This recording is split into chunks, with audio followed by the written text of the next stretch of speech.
Ils ont avoué avoir tué Romain Barré. Ce trentenaire avait disparu depuis 12 jours dans Nantes. 3 jeunes âgés de 16 à 19 ans ont été placés en détention provisoire dans la nuit de dimanche à lundi. Du côté des proches de Romain Barré, l'émotion est immense. Jean Annex. Pendant plusieurs jours, ils avaient arpenté les rues, placardé le portrait de Romain Barré, mais en vain. Après les aveux des assassins présumés, les proches de la victime sont sous le choc. Il y a de la colère chez la famille de Romain Barré et évidemment il y a un désespoir devant la gratuité de ce meurtre. Selon les derniers éléments de l'enquête, Romain, assoupi dans son véhicule la nuit du 28 septembre, a été étranglé. Les suspects projetaient de voler ses effets personnels, une pratique appelée le vol à la roulotte. Les enquêteurs vont donc tenter de faire la lumière sur les raisons qui ont poussé les 2 jeunes hommes à passer du petit larcin au meurtre de sang-froid. Ce qui est important, c'est bien évidemment de prendre en compte une immaturité majeure de ces 2 auteurs de crimes. La question, c'est comment est-ce qu'on peut prendre une décision aussi froide et aussi sauvage que de mettre à mort un homme ou de l'exécuter à un âge aussi jeune. 13 jours après le drame, le corps de Romain Barré reste introuvable et les 2 suspects âgés de 16 et 19 ans sont toujours en détention provisoire. Ils ont été mis en examen pour meurtre ayant pour objet la préparation d'un délit ou assurant l'impunité de son auteur, un chef d'accusation passible de la réclusion criminelle à perpétuité. Les chantiers STX sont en vente, reste à savoir qui va prendre le contrôle de la navale nazairienne. Ce lundi, le quotidien Libération rapportait l'intérêt de l'État français, mais les choses sont encore loin d'être tranchées et à Saint-Nazaire, malgré un carnet de commandes rempli, on s'interroge sur l'avenir. L'État français deviendra-t-il actionnaire majoritaire des chantiers de Saint-Nazaire? Une solution évoquée afin de barrer la route aux investisseurs chinois et d'éviter ainsi un éventuel transfert de technologie. Les représentants de Force ouvrière ont rendez-vous mardi avec Emmanuel Valls pour convaincre le gouvernement d'aller dans cette voie. Il faut savoir que Force ouvrière d'STX revendique cette nationalisation ou à minima l'entrée comme actionnaire majoritaire de l'État dans notre capitale depuis déjà 2006. Nous sommes une entreprise stratégique pour la France. S'il y avait besoin de la construction d'un 2e porte-avions, actuellement nous sommes le seul chantier capable en France de construire un tel projet. De son côté, Michel Sapin, ministre de l'économie et des finances, précise que l'objectif du gouvernement n'est pas de devenir actionnaire majoritaire, mais de peser dans le choix du repreneur. L'État, avec actuellement 33% des parts de l'entreprise, bénéficie de la minorité de blocage qui lui permet de s'opposer à une prise de contrôle de STX France qui ne serait pas conforme aux intérêts nationaux. Nous voyons bien que depuis un certain laps de temps, les commandes que nous obtenons, c'est parce que nous avons un savoir-faire, des compétences, mais également parce que l'État français tape du poing sur la table et demande aux banques de jouer le jeu et de nous trouver les montages financiers, les garanties bancaires nécessaires à l'obtention de nos commandes. Donc on voit bien qu'effectivement, jusqu'à présent, seul l'État français et notre savoir-faire et nos compétences ont permis de remplir notre carnet de commandes. Une vente qui intervient alors que le chantier nazarien, qui emploie 2600 personnes, est en pleine forme, avec 14 paquebots en commande sur 10 ans pour un montant de 12 milliards d'euros. Ils étaient 12 800 selon la police, 40 000 selon les organisateurs. Les opposants à l'aéroport de Notre-Dame-des-Landes se sont rassemblés une nouvelle fois ce samedi sur la ZAD. Adrien Godet. Nous sommes là. Nous serons là. Comme annoncé, les opposants au projet d'aéroport ont fait résonner leurs bâtons. Plusieurs cortèges ont convergé ce week-end vers la ferme de Bellevue sur la ZAD. Venus de toute la France, les manifestants y ont planté leurs bâtons en hommage à la lutte du Larzac dans les années 70. C'est planter un espoir et c'est dire aussi qu'on va protéger ce lieu. Je suis prêt à me déplacer pour protéger un lieu qui est magnifique, qui doit servir à nourrir les gens plutôt qu'à les transporter en avion sur toute la planète. Ces bâtons, ils promettent de les récupérer pour défendre la ZAD en cas de tentative d'évacuation. Un jour sur 2, on a l'hélicoptère au-dessus de la tête pendant 2 heures de temps. Cette crainte-là, elle existe. Simplement, on ne la laisse pas nous détruire. On a choisi de rester ici, tous les gens, historiques ou nouveaux occupants. On reprend de la force pour tenir pendant plusieurs mois. L'ambiance était à nouveau tendue samedi soir à Saint-Brévin. Une réunion publique était organisée par les associations opposées à l'installation de migrants sur la commune. Denis Vanier. Un samedi soir sous surveillance à Saint-Brévin où l'accueil prochain d'une 50aine de migrants continue de diviser. Les Brévinois favorables à leur accueil ont choisi de ne pas participer à la réunion publique organisée par le collectif des opposants. 250 personnes dans la salle avec des questions dominées d'abord par la crainte. Tous les Brévinois qui sont là, c'est notre crainte à des viols, des agressions. On vient ici pour être peinard, on ne demande pas notre avis, je ne suis pas d'accord, c'est tout. Tous les migrants, ils ont qu'à rester chez eux, se battre pour leur donner du pays. Une réunion apolitique, mais dans les faits fortement dominée par les mouvements d'extrême droite, comme le Front National. Ses principales figures en Loire-Atlantique étaient présentes dans la salle: Jean-Claude Blanchard, Gauthier Boucher, Arnaud de Rigné, Christian Boucher et Lara Lusso. Alors, je suis pas républicain, moi je suis nationaliste breton, c'est mon problème. Par contre, j'ai des papiers français. Bravo. En fin de soirée, le débat portera surtout autour des moyens d'empêcher l'arrivée des migrants. Un habitant tentera bien d'évoquer une autre hypothèse, mais sans succès.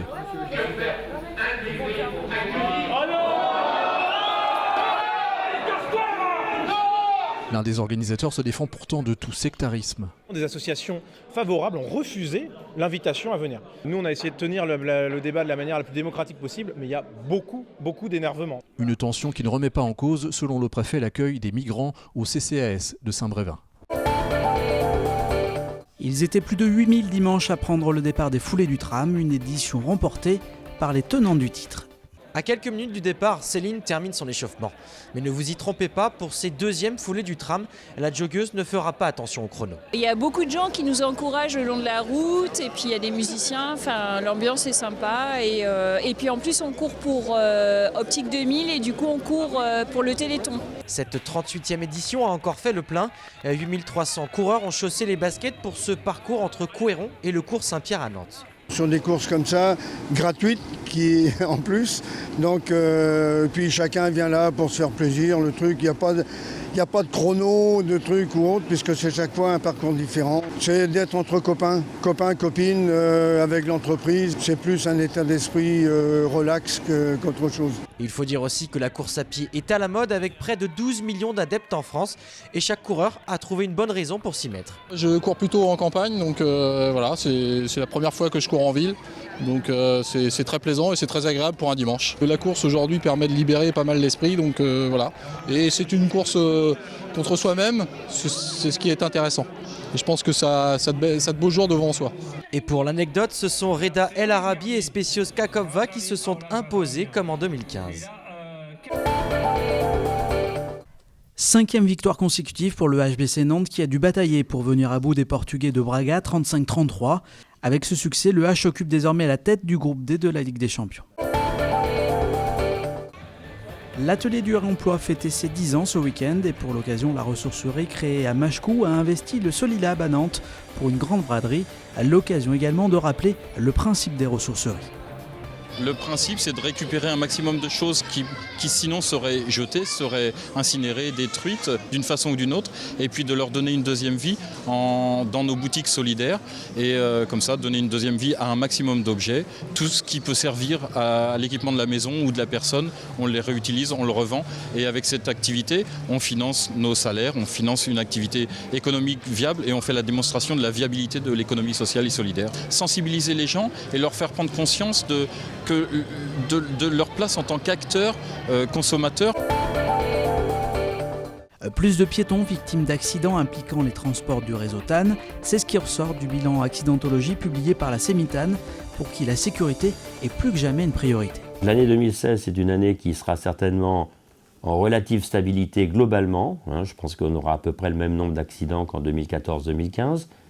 Mais je pense qu'à l'intérieur de ces accidents, si la tendance se confirme, nous risquons d'avoir une présence plus importante des accidents avec les piétons. Alors que depuis plusieurs années, les résultats de l'entreprise étaient plutôt positifs. Ils étaient en stabilité depuis 2014-2015, en baisse sensible si on regarde la courbe depuis maintenant une dizaine d'années. Et là, le début de l'année 2016 voit de nouveau une légère recrudescence des accidents. Alors que nous mettons peut-être sur le dos d'un certain manque de vigilance générale. Il y a aussi des statistiques nationales qui ont été récemment publiées et qui ne sont pas bonnes.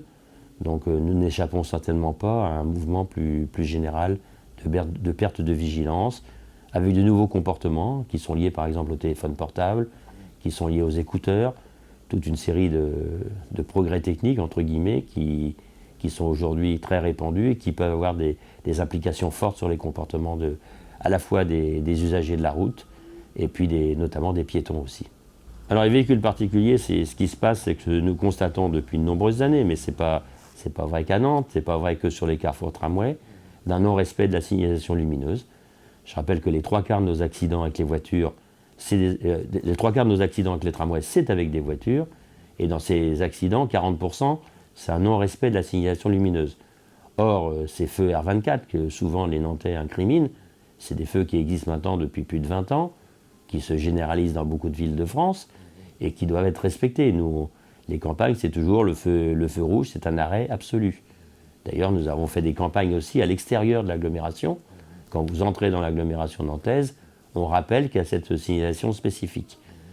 En plus, on l'a généralisé ces derniers temps, puisqu'on trouve de plus en plus ce type de feu, notamment sur les derniers aménagements des lignes chronobus qu'on a réalisés. Mais comme je dis toujours, c'est le non-respect des feux, ça ne s'adresse pas qu'aux feux tramway. Il y a malheureusement aussi une recrudescence du non-respect des feux traditionnels dans des carrefours où il n'y a pas de tramway. Le réseau nantais a la particularité d'être un réseau ancien, puisque la première ligne roule maintenant depuis 1985, qu'à l'époque de la construction des tramways dans les années 85-95, il n'y avait pas les mêmes règles et surtout pas le même retour d'expérience. Donc aujourd'hui, progressivement, nous corrigeons un certain nombre de ces problèmes d'infrastructure. Ça se fait au niveau notamment des carrefours giratoires, où nous réduisons les espaces de voirie dans ces giratoires. Ça se fait aussi sur ce qu'on appelle les obstacles fixes, où on déplace des poteaux de ligne aérienne qui sont jugés comme des éléments dangereux en cas de conflit. Et nous le faisons également par tout le renforcement de la signalisation des traversées piétonnes, parce qu'on évoquait le problème des piétons, de façon là aussi à mieux signaler ces traversées piétonnes. Donc ça, c'est un travail qui est engagé à Nantes depuis maintenant une dizaine d'années, où tous les ans, nous avons un programme de reprise des carrefours, soit à partir de l'analyse de nos accidents, soit pour corriger un défaut très grave, si on a connu un accident dramatique. Donc il y a ces deux actions qui se mènent en permanence. On fait de la prévention de façon double, on en fait à la fois avec nos personnels. Il y a ce qu'on appelle dans l'entreprise un programme éco, qui est un programme où on essaye d'analyser par un audit de conduite l'ensemble de nos personnels et de leur faire prendre conscience parfois d'un certain nombre de manques de vigilance, ce qu'on appelle l'évitabilité des accidents. Nous faisons un travail de prévention à l'externe avec les enfants des écoles. Donc tous les ans, nos agents vont rencontrer les écoles, les classes qu'ils le souhaitent, souvent au moment du changement de l'école primaire au collège, parce que nous savons que c'est un moment où il y a parfois des évolutions dans les comportements, en tout cas dans les pratiques urbaines. Et puis nous allons le faire de façon un peu plus ludique cette année, puisque pendant le mois d'octobre, une compagnie théâtrale fera un certain nombre d'interventions dans nos tramways et dans nos bus pour parler de l'accidentologie sur un ton un petit peu plus décalé.